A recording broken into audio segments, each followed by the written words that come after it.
Film Buffering. Hello, everybody, and welcome back to another episode of Film Buffering. I'm one of your hosts, Coulter Harkins, and we got a full crew today. We've got Alex Tate, Todd Foley, and Andrew Johnson. So glad to have you guys with us all today. We are going to be reviewing a new one, a Disney one. It's Raya and the Last Dragon. Let's catch you up. My name is Raya. Our lands have been at war for as long as we can remember. Our people never see eye to eye. My daughter, I believe our people can come together again, but someone has to take the first step. Now, in order to restore peace, we must find the last dragon. I wish to join this fellowship of butt-kickery. Let's go. We'll have to watch our backs. We're not the only ones looking. 6 years of searching. Please let this be it. Oh, mighty Sisu! Who said that? We really need your help. I'm gonna be real with you. I'm not like the best dragon. Have you ever done like a group project, but there's like that one kid who didn't pitch in as much, but still ended up with the same grade? We're doomed. You and the dragon are coming with me. My sword here says we're not.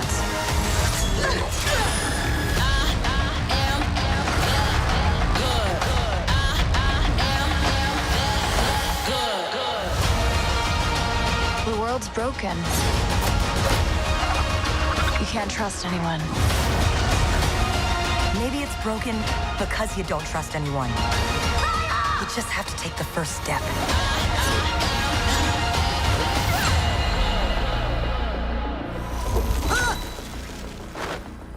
I just shape changed. Dragons can do that? Look how close my butt is to my head. It's gonna make digestion so much faster. In theaters or ordered on Disney Plus with Premier Access, March 5th. All right, Alex, give us a breakdown. What's this one about? Who directed it? And who is in it? All right. In a realm known as Kumandra, a reimagined Earth inhabited by ancient civilization, a warrior named Raya, but spelled Raya, is determined to find the last dragon.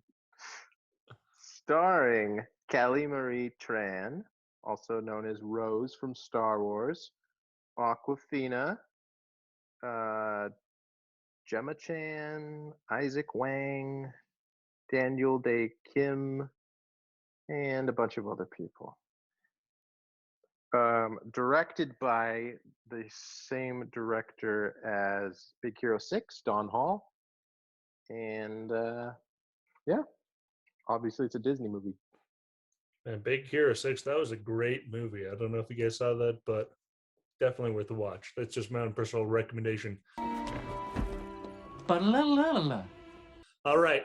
Todd, let's go with you. How did you feel about this movie? What were you thinking when you watched it? Liked it. The animation is crazy good. Like, I don't know, the forest scenes and like just all the different little villages they went to and stuff were crazy, and not to mention like all the water and like metals and things that just looked super, super real.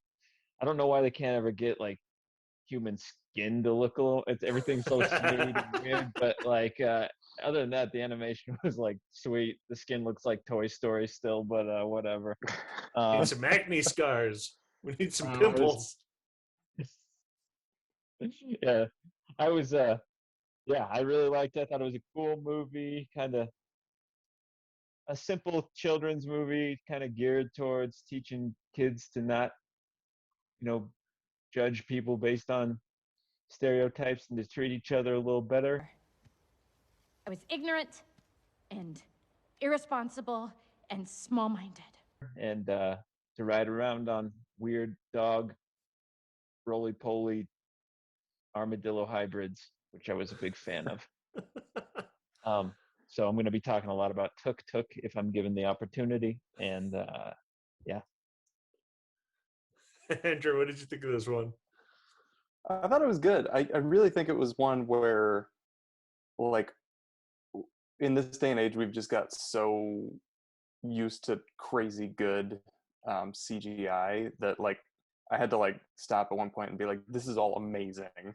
Just think about like Pixar and stuff that we used to watch and compare it to this, and it's insane. The story was just pretty straightforward, and I think that definitely ties into it just being a kids movie. It wasn't like it was, something unheard of or whatever. Like, oh, we need to see past preconceived notions of each other and work together to attain, what we need and all that. But it was good. It was animated very well. I thought Aquafina absolutely killed it as the dragon character. I thought she was great. And I went online and I read one review about this movie, and the review was just like, no funny moments is what it said in the review. It's like there were no funny moments. And I was just like, you are heartless, because like the little baby, the little con baby had so many funny moments alone. So yeah, it was good. It was a great Disney movie. Alex, what are your thoughts? I might have been that guy who wrote the no funny moment. The only part I laughed at actually was when the dragon like didn't jump with her and like had its back legs on the other side. And honestly, that wasn't even that funny a part. That's the only part that made me laugh. I didn't hate it. I thought it was good. And again, like Andrew and Todd said, I literally said out loud several times, that looks real. Like, for instance, when she's like walking up the stairs to like the dragon stone the very first time, and the water's like running up instead of down, I was like, that looks like real water. You would never know that's animated if you just showed someone that clip. And like you guys said, like we're just kind of getting so used to this like amazing animation that we almost like we just ignore it a lot of times. And yeah, it was beautiful. It was a beautiful movie.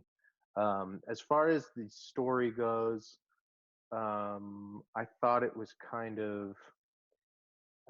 too much, so they couldn't develop it that well.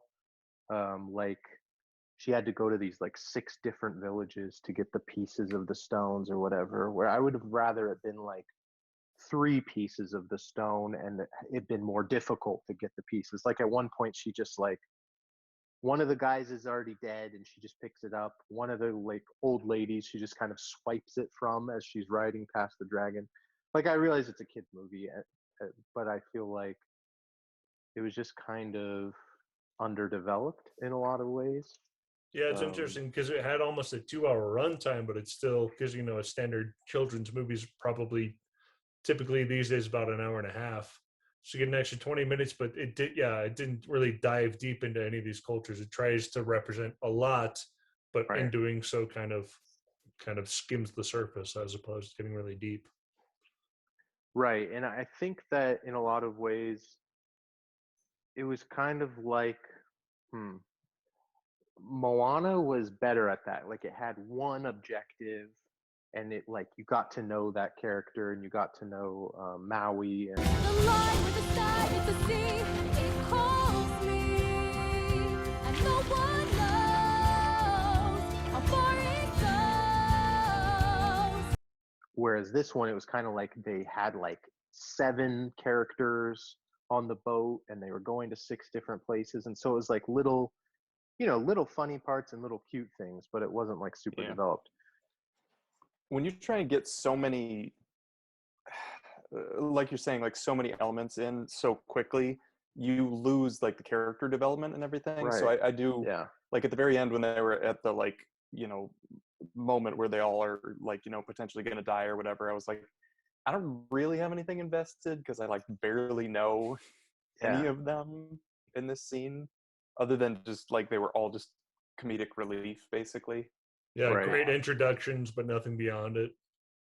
Yeah, like I think they confuse backstory with character development. Like they show us the backstory of Raya and those people, and they did like all the little explanations of the history, but that doesn't like, I don't really learn about the like character and what they love and who they are, Who are you? The question is, who are you? And I paused the movie and looked at it. I was like, this animation is insane. The level of detail in the clothing, the like every detail inside of the armor that she's wearing on her wrist, and like the detail of the animation these days is absolutely stunning. And it's so interesting because I've heard listening to some filmmakers talk about this, like how animation can be almost too perfect of an art because you can literally light every scene and detail every scene and choreograph every scene in exactly the right way, so it kind of loses that element of natural quality to it. But at the same time, the lighting in this movie was phenomenal. It was stunning to see the way that they used so many dynamics. No, Harry, no! Don't look at the light! I can't help it. It's so beautiful. It starts to feel more like a authentic movie in that way, but almost too perfect in some ways. But I think it was the story. Yeah, I agree. It was lacking some elements. You could see a lot of the influence. I don't know if any of you guys have watched the Avatar: The Last Airbender show. I watched just a couple episodes. You could see kind of the stuff that they pulled from that, and how that was a super popular show that was starting to come back around. So they kind of robbed a little bit from that. So I don't know. It was fun. It was entertaining. There were some cool elements, but it wasn't anything that was truly groundbreaking in a new way.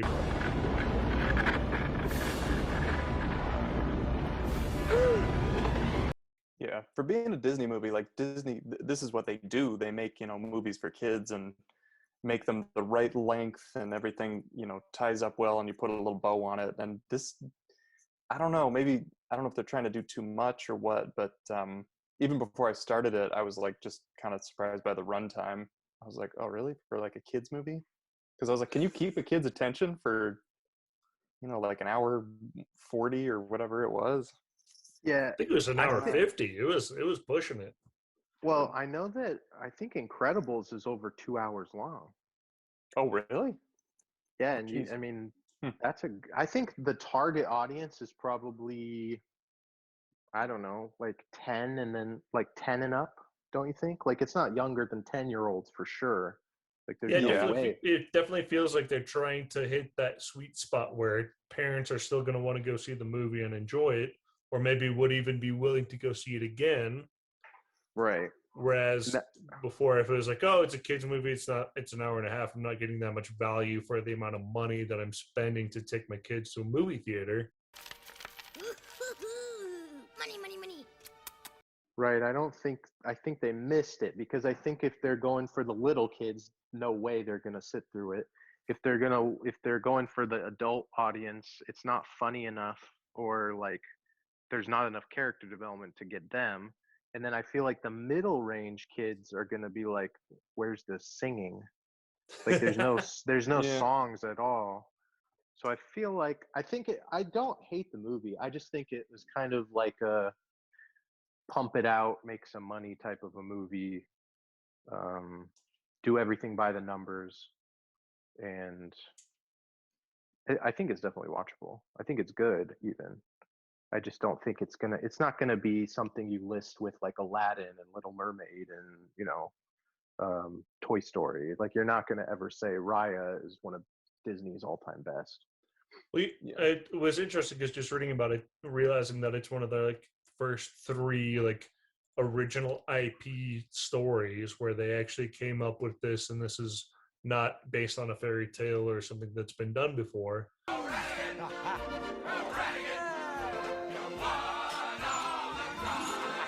I agree with what you said about Moana, where it focused on one aspect of one culture and really went in for it, where this one kind of was like, hey, we're going to have this, and we're going to steal the look from the bad guy from Mulan and have it be a comedic character this time. And that was way too close to what that character looked like, in my opinion. But it just, I don't know. It felt like it really just skimmed the surface. Like it was really flashy, and it had a lot of fun elements and great choreography. And I used to love watching Crouching Tiger, Hidden Dragon and the Jet Li movies and all those um, the Asian kung fu films of the early to late 2000s, and this like had a lot of great elements of that in a kids movie. Even just like the fact that they fight with swords and you never see a drop of blood. Like there's I just those know. weird elements Ugh. about kids movies that yeah. Yeah. And the Ivy sword from Soul Calibur, that was pretty fun to watch. All of you Cool. Soul Calibur fans out there, which is going to be me and maybe one other person who watches this. That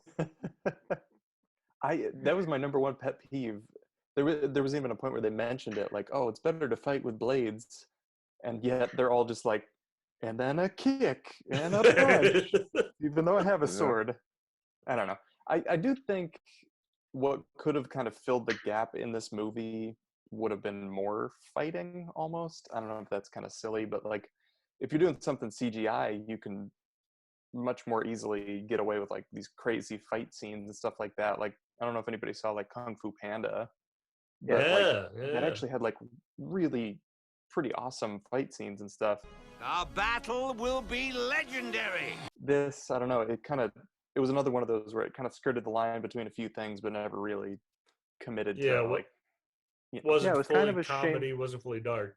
Sorry, go It was ahead. kind of a shame that they couldn't like maybe the dragons could have like fought the Droon a little bit, like some sort of battle with them. Yeah, yet another element that was just like, oh, it's an elemental bad guy that doesn't have a face or a purpose. It's just a bad guy. It's the anti-dragon. It's Todd, a metaphor. Todd, what did you Silly. think of the baby thief character in the Monkeys?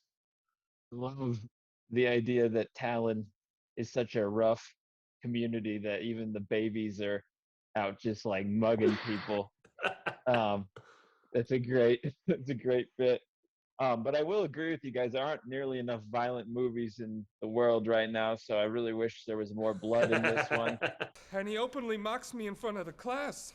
Yeah, I didn't agree with that point. So, but also before I forget about this, you're right that the runtime on paper was like 2 hours long, but this thing has the longest credits sequence in like the history of mankind. Oh, Yeah, man, it was they like just keep getting longer and longer. The movie's like over an hour and a half, and I was like, I thought I remembered this saying it was 2 hours, and I looked at the time left, and I was like, this is all credits. And I fast forwarded. I was like, oh, they must have marveled this thing and thrown some extra stuff. No, it was all credits. And Wow. Takes a hell of a team to make that many. Well, yeah, I guess CGI panels.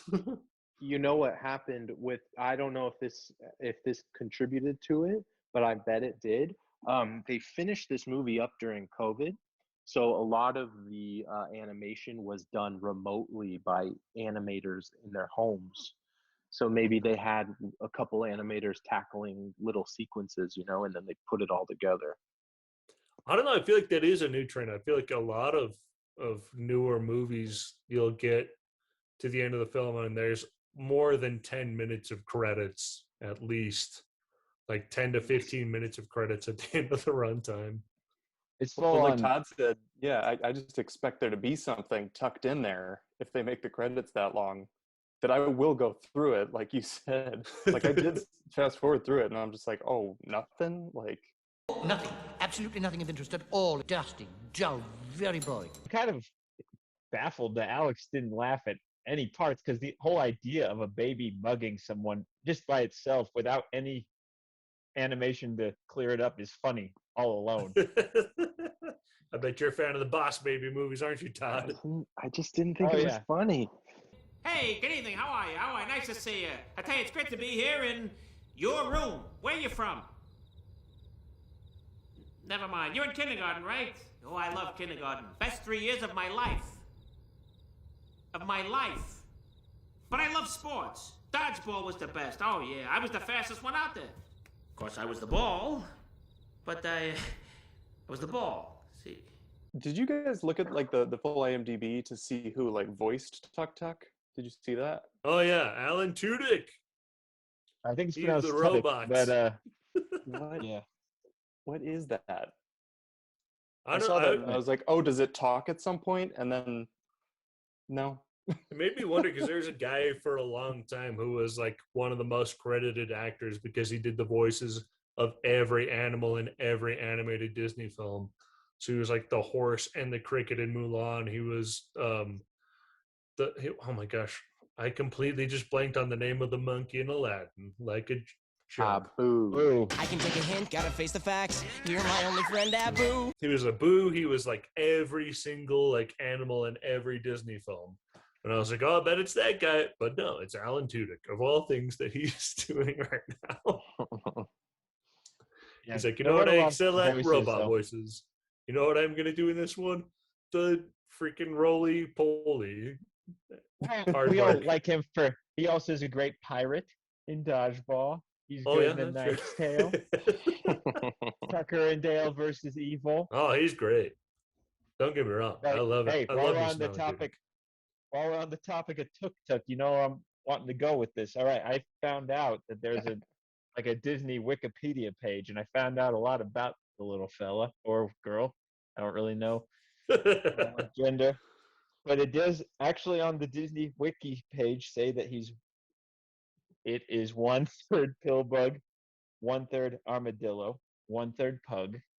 I'm talking, of course, about Man-Bear Pig. Man-Bear Pig? It is a creature which roams the earth alone. It is half man, half bear, and half pig. Tuk Tuk's likes are riding around, food, and observing insects. Dislikes are rolling onto back, spicy food, and the droon. It sounds like it's like a dating profile. That's so weird. Dude, look it up, man. It's on the internet. We are in the internet.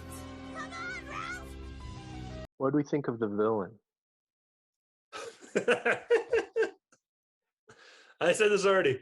I think that, like, what is with the faceless villain? Why is that the thing that movies are doing now? We're not even creating an actual bad guy. We're creating, like, what is this? Like, we're talking about environmentalism or something. Like, what is this supposed to be? Like, the reference to? Are we talking about like the world is being destroyed because we're not working together as a culture? Yeah. But there's no actual enemy. It's just the idea of not working together is what makes the world a bad place. Like I get kind of that idea of trying to shift it into a new direction where we're not trying to villainize any people, because you know a big problem with movies in the past, modern problem with movies in the past, is that we always put it onto an other, and so it would be like the foreign culture, the foreign people, or the foreign government, or whatever it is. And so now we're shifting away from that, but then it becomes a nothing.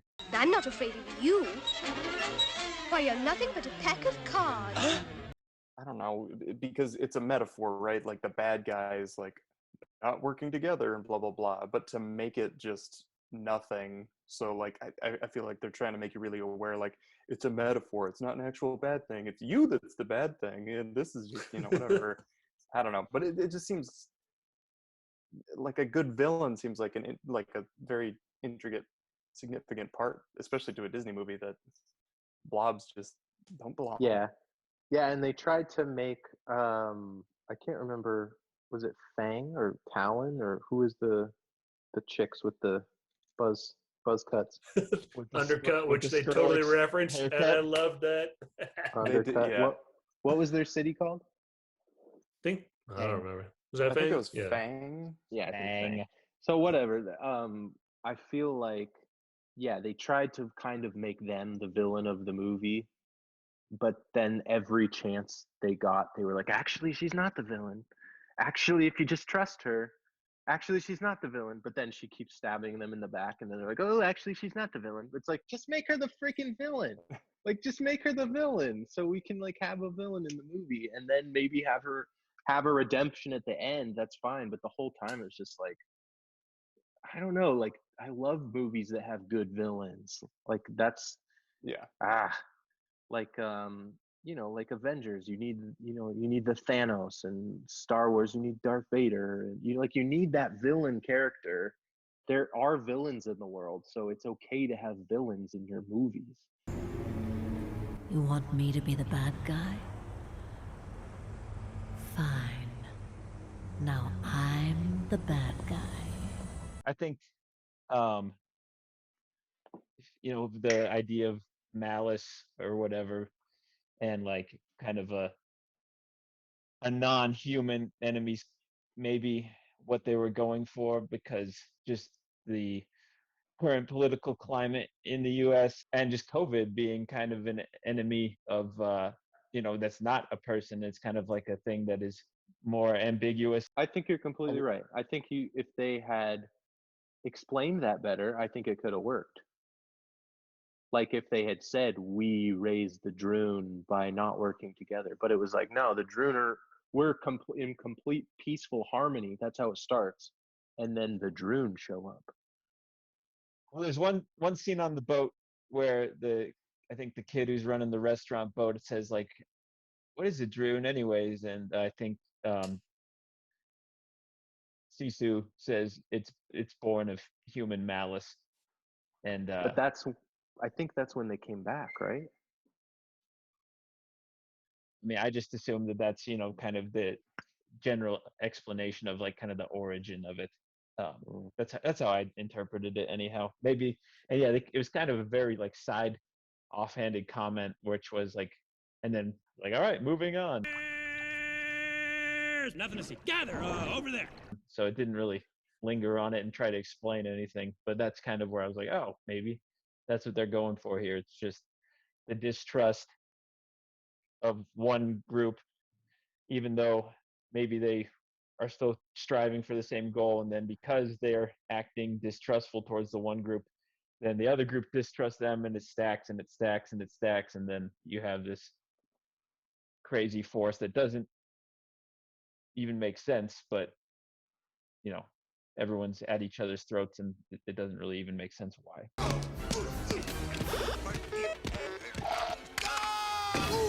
think it's about time to wrap this one up. What are your thoughts? How many thumbs out of 10? Let's start with Andrew. How many thumbs out of 10 are you giving this one? I thought the animation was great, voice acting was great, but it was a little long, and it didn't feel as kind of concise as it could have been. So I'll go 7 out of 10. It was a good animated movie. All right, Alex, how did you feel about this one? How many thumbs out of 10 are you giving it? I thought it was a pretty good movie that maybe I'll watch a couple times, but I don't think that it is near the top of Disney movies, all-time Disney movies. And I know that's maybe a high bar, not really fair, but that's just the way it is. So the animation was amazing, the music was amazing, the voice acting was great. I just think it suffered from a lackluster script, and I'm giving it 5 thumbs. Well, okay. Todd, what are your thoughts? How many thumbs out of 10 are you giving this one? I thought it set out to do exactly what it did. It's meant for kids, I think, and so I was fine with the simplification and not diving deep into like the thematic elements, but kind of just giving it good moral and incredible animation. Great voice acting, and incredible tuk-tuk. Can't say enough. We're gonna give it 8. All right. Guess it's my turn then. I'm gonna say I agree. Incredible animation. I mean, that bar none, that's one of the best visually directed films I've seen. As far as animated films go, I think it was gorgeous. I think that I would agree, they set a low bar for themselves, but they cleared it. And they didn't break any really new ground, but what they set out to do, they did well. I would give it a really solid 6 thumbs out of 10. All right. Thank you so much for joining us. We got a new one, a different one for you next week. It's going to be Love and Monsters. Don't move. Let me see it. Don't move. Amy. Let me see it. Okay. Ready? Mm-hmm. I love it. That's super sweet, because it's terrible.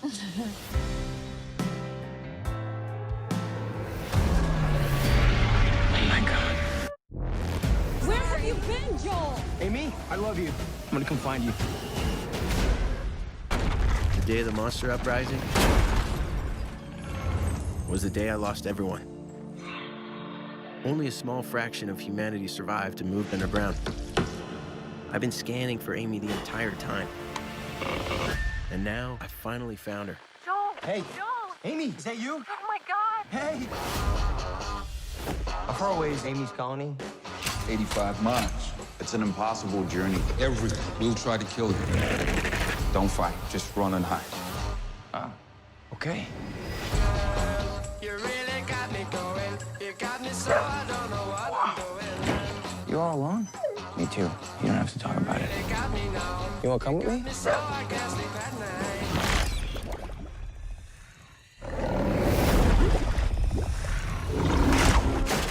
Look out!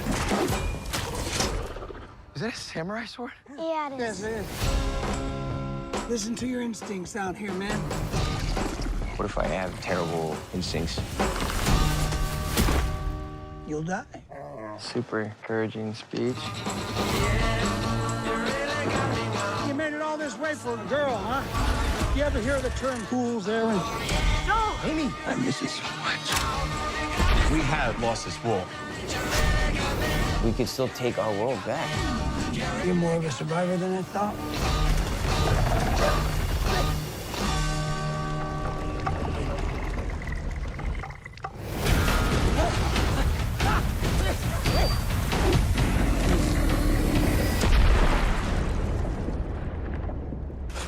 Oh, that was awesome.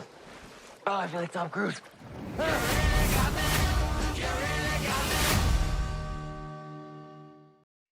Thank you so much for spending some time with us. We look forward to having you back with us again next week. Have a great week. We love you all. Adios. Goodbye, farewell, be on your merry way. We are going to miss you every single day. So long, adieu, ta-ta and toodaloo. On my merry way, I'll always think of you. On land, or sand, or gravel, or where the roads we travel unravel. It's more fun with two. It's always me and you, and together we will stay. Dum dum dum dee dum dee dum dee dum dee dum dum da da dum dum dum dum. Film buff. Ring.